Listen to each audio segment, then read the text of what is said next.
I have a few minutes to work on the B pillars of the S-Class. And I'm sure with the shop light, the overhead light, you could see how bad these are. And part of the overall finish that I'd like to really improve before I protect it, let me grab this roll finder here. That's what we want to correct. And we're going to protect it. I will correct and protect this with a material, and then I will correct and protect this section with another material, and we'll see which one turns out the best. The black piano finish, you can consider a much softer material than the clear coat on your painted surfaces, on the panels, and need to be approached and treated differently. And that is also the case when it comes to correction and protection. Let me show you what I do with them here today in this video. Let's get to work. Just let me show you before we get started just some of the tools and materials that I'll be using today. We're going to start with a 3-inch polisher because the pillars are narrow. And we'll have 3 different types of pads, from ultra fine, very soft, only 1 step above the black application pad. 1 step up from that is a fine pad, and then we have a medium foam cut pad if needed. And we're going to team them up with a finish polish. If you have a cleaner polish, that will do very well and would be highly recommended.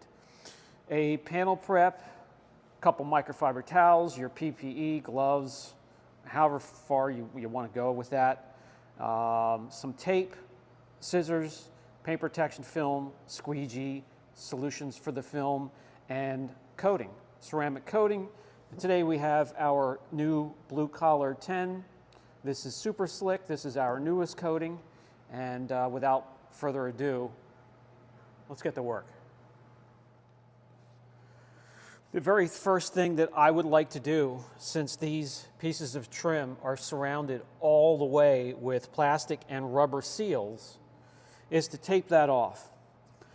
Number one, so it keeps them clean, doesn't get any polish residue in the tight cracks and crevices. And the second thing, protect them so if a pad and backing plate bumps up against these in any way, they will be protected. So we will take the time. Now, you don't have to tape the car like you're painting the damn thing. It doesn't have to be that excruciating for you. Just tape it well enough so those areas can stay clean and are protected. When you get to these edges, you don't have to tape in here. Just pop the door, and it will open it up far enough that, you know, the pad will stay away from that trim that's in the middle there. But we do need to get these areas right here, and that will not take long at all.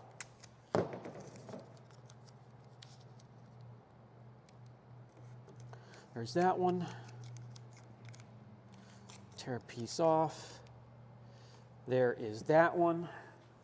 We just need to get up top here because we have some, what is that, rubber or plastic? It's a piece of trim. We're going to keep it clean and protected.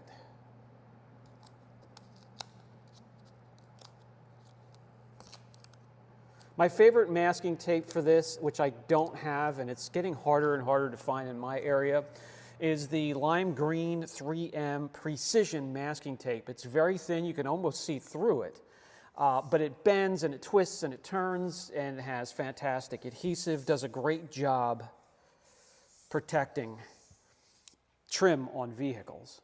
That will do. So at this point, we can start to polish and get rid of that ugly group of love marks. And mostly what that's caused from, some people grab these areas when they stop the door and close the door, but just your wash process, going through car washes and the wrong wash media, having dirt in your water and bucket, gets stuck between the wash media and the surface and scratches the hell out of this because it is so soft. When we correct it, it's the last time we want to do that, so we want to protect it with something that is substantial. Now we have these 3 pads, and you always want to start with the least aggressive method necessary to get the job done on all materials on an automobile, right? So with this being the least aggressive one and the softest pad, we'll start with this. I'm not sure if it's going to get the job done, but if needed, we can jump up to these next two pads if needed. Let's try this one first. With the very fine finishing pad, we're going to team that up with a finishing polish that has very fine abrasives that break down and give you, it's funny to think about it, but we're removing scratches by scratching. Compounds are abrasive. Pads cut by being abrasive to a certain point.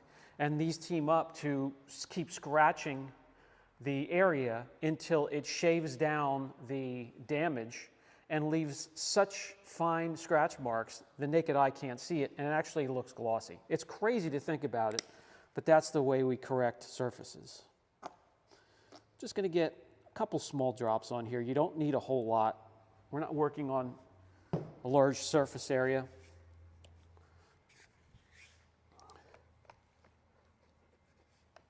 Spread it out a little bit, then we'll turn it on with the polisher on low, spread it out even more. Then we can turn it up. I like it between the 3rd and 4th speed setting, and polish at correction speed, which is an inch every second or 2. Not a lot of pressure, I'm just guiding the polisher. Let the machine do the work. I always say, if you're tired at the end of the day, correcting paint or sanding, you're doing it the wrong way.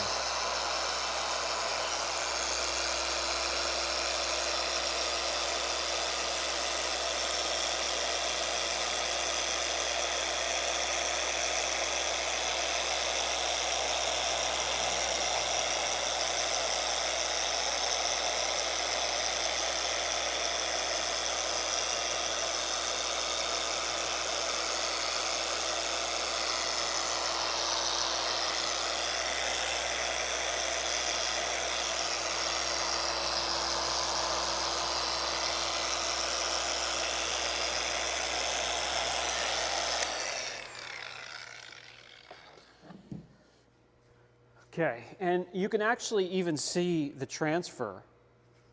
This stuff is tinted, and if you just have the raw material, it will transfer darker color onto your pad. Do not panic, that is absolutely normal.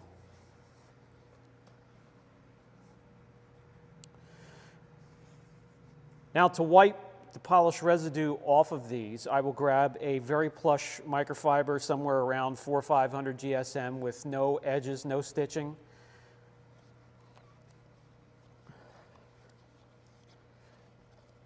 For the fact that these are two very soft pillars, and I don't want to re-scratch what I'm going to correct. Okay, now what I want to show you here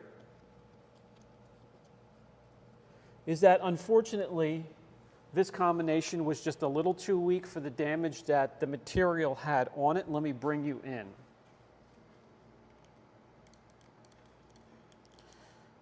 Sorry, I don't mean to. Okay. And using the overhead light, it is just slightly better, but we have a lot of the defects in there yet because they run rather deep. So that combination was just not aggressive enough. Let's take the next step up. The next step up, we're going to remove this fine pad, ultra fine, and we'll go from ultra fine to just fine. This is a finishing pad. We're going to do the exact same thing. Just a couple small drops on here, you don't need a whole lot. Spread it out.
Okay, let's see, and here we have just a little bit more transfer. Let's see if that combination did the trick for us.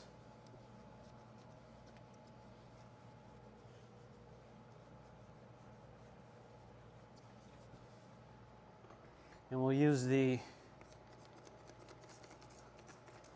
panel prep, keeping in mind that some polishes might have fillers, intentional or unintentional.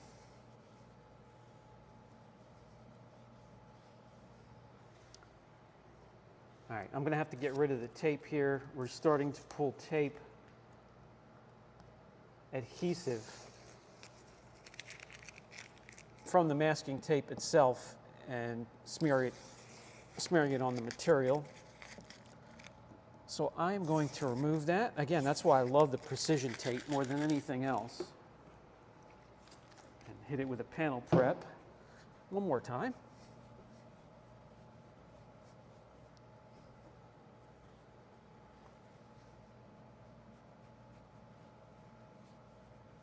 That's better. Okay. So I'm going to bring you in. And unfortunately, you will see that that combination still did not do the trick. Now, the problem we're going to have as we get more and more aggressive, it's going to leave a haze behind. So we're going to turn this into two steps. As we go up with the aggression and bump up the aggression, but that's just the way it goes. Swapping out pads once again.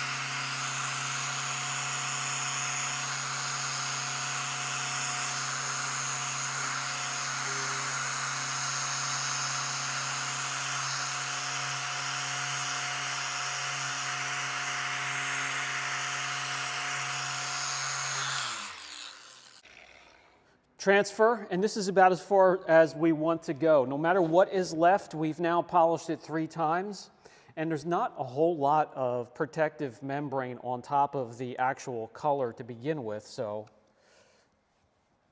we will stop.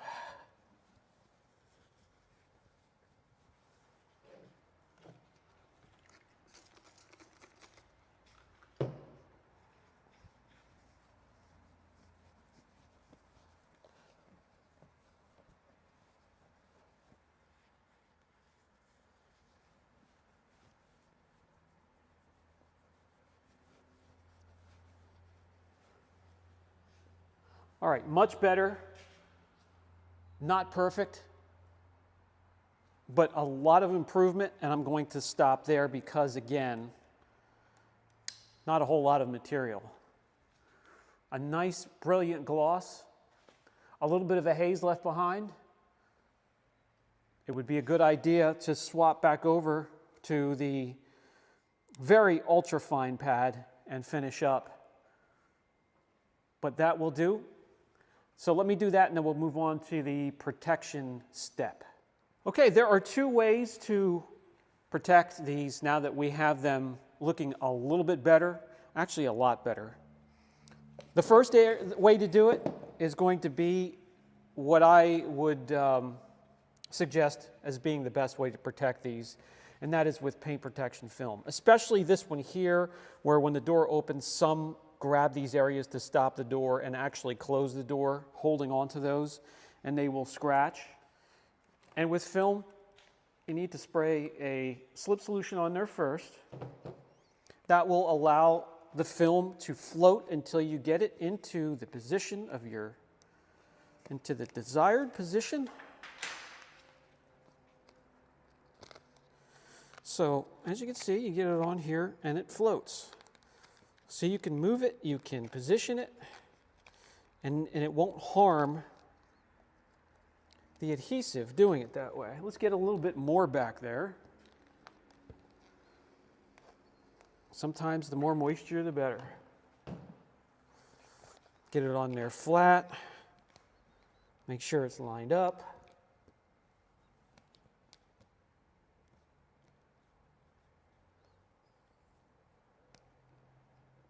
Okay.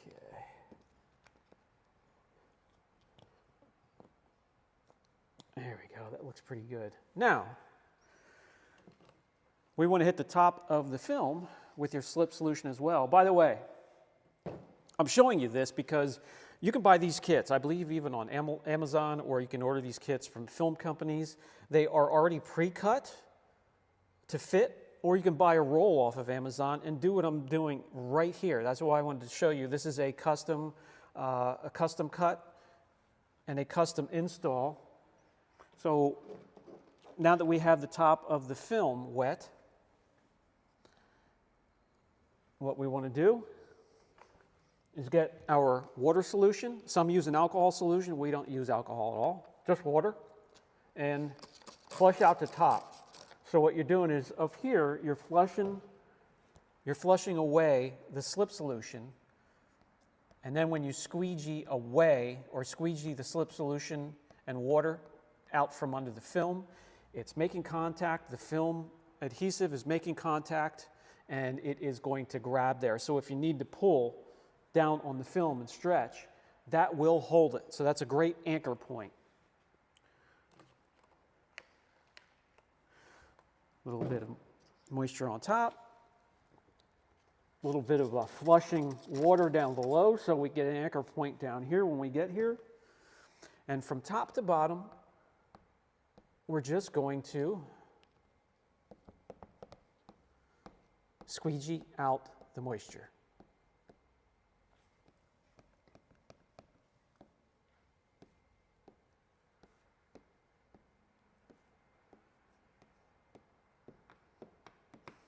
When you're satisfied, now this was a scrap piece here, so this might have some imperfections or marks here and there from laying around and having stuff put on top of it, but a new piece, it'll look better than new when you get this on here and it dries out. So what you want to do is let this dry a little bit before we start to trim, meaning this moisture, the film is permeable. If you have the vehicle inside where it's 68, 70 degrees warmer, in the 80s, it will dry out all the moisture from under here that's left, especially on the edges. Then you can do your trimming without the piece shifting. So we'll be back. We're back. We've let this go for a little while. We left it dry out a little bit. It already looks fantastic, but we need to trim away the excess. So I'm going to show you how to do that. The reason we left it dry is so the contact with the film to the B-pillar is strong enough that we can trim without it shifting. And we need to trim the excess on all four sides. So these knives here, these are the NT Cutter Pro A Japanese knives, the red dot. These are fantastic. These are knives where you can break off a slit as it starts to dull up a little bit. And you want that angle, perfect for PPF. And when you cut on a surface, you want to keep the knife as flat as possible, and you just want to score the top of the film so you can tear it away. You don't want to cut through the film completely and into the surface. So you need some precision-like practice, and that you can do anywhere. Get a panel, put it on, get a panel from a junkyard, put it on some horses that you can pick up from Home Depot, lay a sheet down and just practice slicing. And what you want to listen for is the squeak of a mouse. It's very, very quiet, hard to hear, but that means you're just scoring the film. You don't want to have it up like this so the point's digging in. You want to have it flat so the blade is just barely scoring the top of the film.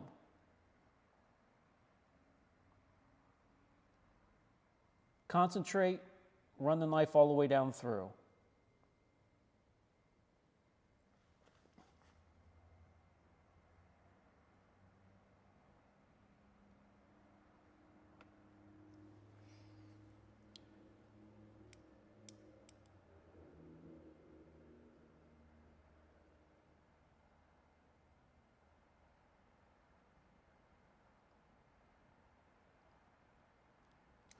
Okay, we have that taken care of.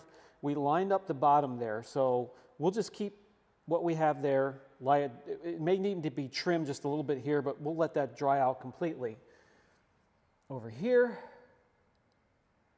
we need to come across, trim the top. And now we need to come down and trim this edge right here.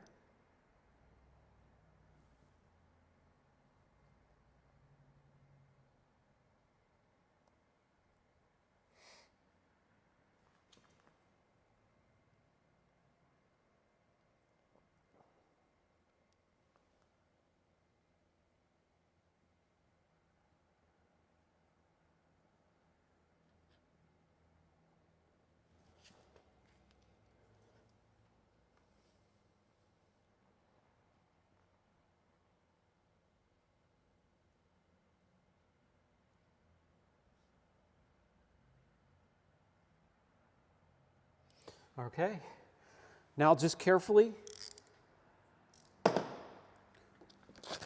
pull the excess away from the film. Take your time, be careful so you're not ripping the film.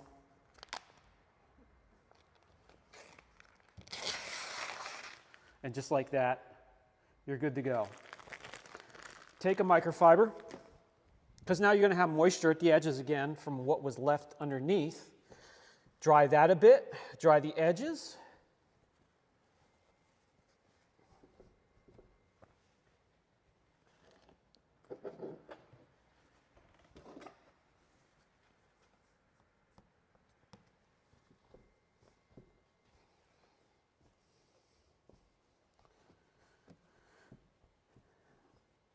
And then drying and curing is very important. The film will continue to dry and cure out for the next 4 to 6 weeks. The film is made permeable, so air and moisture can escape if needed. Give it the time. You can let it set for about 4 or 5 days before giving it its first wash with film. Okay, now on this side, we're just going to coat it. So it will have some protection, but not quite as substantial as the 8 mil thick. So we're going from microns to 8 mils.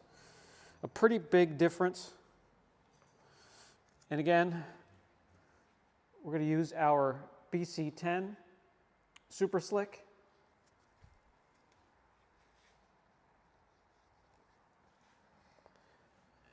And you apply the coating to this just like you would any painted surface. And by the way, you can coat right on top of the film as well. Why not? Gives it that slick, super slick, hydrophobic surface. Let it dwell on there for just a few minutes as it starts to sweat a little bit.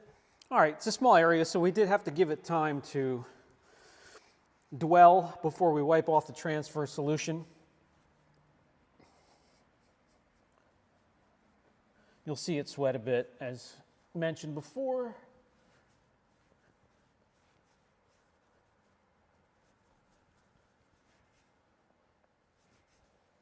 Okay. I think we got it all.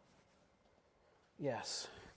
All right, looks fantastic. So now that it's cured, you got to give that 24 hours for the coating to cure, and then 4 to 6 weeks for the moisture to completely escape and any air pockets, and you're good to go. After 24 hours, however, then you can take this out no matter what. The weather would be raining, snowing, sleeting. Just don't wash it with a surfactant for the next 5 days.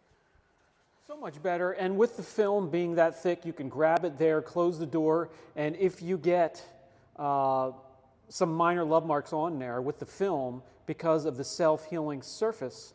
Just run a heat gun or hair dryer over the area. It will get rid of those love marks, and it will keep your black piano finish looking gorgeous and fantastic.